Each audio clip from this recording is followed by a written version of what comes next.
encontrar um jeito de que a nossa relação comercial não precise passar pelo dólar. Quando for com os Estados Unidos, ela passa pelo dólar. Mas quando for com a Argentina, não precisa passar. Quando for com a China, não precisa passar. Quando for com a Índia, não precisa passar. Sabe, quando for com a Europa, discute-se euro. Ou seja, ninguém determinou que o dólar é a moeda padrão. Em que fórum foi determinado? Boa pergunta, meu presidente. Acredito que seja uma pergunta retórica, porque o senhor deve saber a resposta. Mas serve de mote para uma explicação. Em 1944, no pós-guerra, aconteceu o Acordo de Bretton Woods. Bretton Woods é um lugarejo lá em New Hampshire, nos Estados Unidos. Nesse acordo determinava-se que o mundo precisava de uma moeda padrão para organizar, gerir as transações financeiras e monetárias internacionais. E o dólar foi escolhido para isso. Por que o dólar? Por alguns motivos. Os Estados Unidos era o país mais forte que tinha vencido a Segunda Guerra Mundial. Era o país mais rico. É o que tinha ganho, inclusive, mais dinheiro com a própria Segunda Guerra Mundial. Estava iniciando-se um processo de Guerra Fria, então ele precisava estar à frente de um polo capitalista. Isso tudo, além da sua economia, que já vinha desde o começo do século XX, no auge do Fordismo, em franco crescimento, fez com que a sua moeda fosse a moeda padrão. O dólar foi escolhido ali como uma moeda padrão internacional. E todos os países aliados que participaram dessa convenção assinaram esse acordo, inclusive o Brasil. Sim, o Brasil também assinou que o dólar seria uma moeda padrão internacional. Vou explicar de maneira mais resumida. Quando se vai a um determinado país e você não conhece a língua, não entende a escrita daquele país, mas você está no trânsito e você vê que ali tem um sinal vermelho e um verde, você sabe que o vermelho significa parar e o verde significa ir. Ou quando você vê um símbolo de animais, crianças com um corte, uma faixa, uma tarja preta por cima, você sabe que ali há algo proibido. Ou uma caveirinha é perigo. Por que isso acontece? Porque são referências mundiais, símbolos, coisas que sirvam para todo mundo, independente da cultura, do lugar e da época. É assim também, por exemplo, com o restaurante, que você vai comer o seu self-service.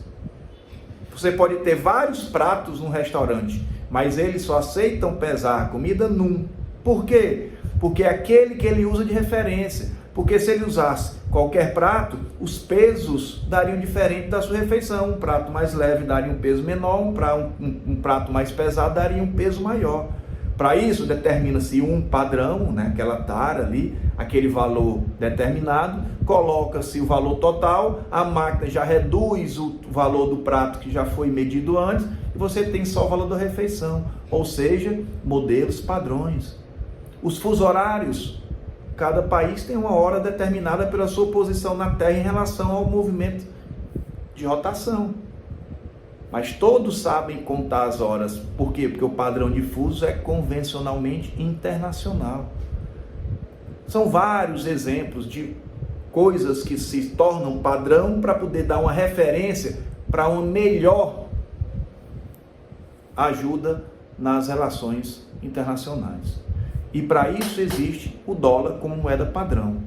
Em Bretton Woods, além do dólar como moeda padrão, foi criado o Banco Mundial, o FMI, Fundo Monetário Internacional, instituições financeiras que serviriam para emprestar dinheiro a países para se reconstruir da guerra, que serviam para emprestar dinheiro a países que estavam se desenvolvendo. Claro, também para aumentar a dependência desses países dos países mais ricos, especialmente Estados Unidos, que é quem tinha dinheiro para emprestar na época. Óbvio que todo interesse econômico tem interesse geopolítico por trás. E realmente isso aconteceu. Na Guerra Fria, os países aliados dos Estados Unidos dependiam, tinham dívidas externas altíssimas com o FMI, com o Banco Mundial, consequentemente com os Estados Unidos. Tinham uma dependência econômica, financeira e até tecnológica. Mas essa é a resposta. Foi nesse dia, 1944, comecinho de julho, fez 80 anos em 2024, que o Brasil assinou o acordo que o dólar seria uma moeda padrão. Tá bom? Esse acordo não vigora até hoje. Lá por volta de 1970, ele acabou. Por quê? Porque antes determinava-se um valor meio que fixo para o dólar em relação às moedas, para não ter uma variação muito grande. Até porque um país que desvaloriza muito sua moeda vai vender muito mais produtos, são baratos. E um país que tem uma moeda muito valorizada pode até comprar muito, mas vai vender muito pouco. Então você começa a ter um desequilíbrio nas balanças. Então, tendo um câmbio fixo, era meio que tivesse uma âncora para aguentar as oscilações desse mercado financeiro e principalmente exportações e importações. Mas nos anos 70 para cá isso mudou, os países passaram a ter um câmbio mais flutuante. E aí o Bretton Woods, no geral, ele não foi mais seguido, mas ainda mantém o dólar como uma moeda padrão. Tá bom? Então, respondendo ao presidente, o próprio Brasil assinou o dólar como uma moeda internacional, meu presidente. Quer mudar isso? Tem que ter mais força política. Não adianta estar só com bravata falando e não ter vários países ao lado cobrando essa nova mudança, novas regras, novas diretrizes. Acho até que é importante se questionar. Tudo pode ser questionado. Vivemos em democracias para isso. Mas é mais importante que organizemos as nossas situações internas para depois termos força de exigir mudanças externas. Fica a dica.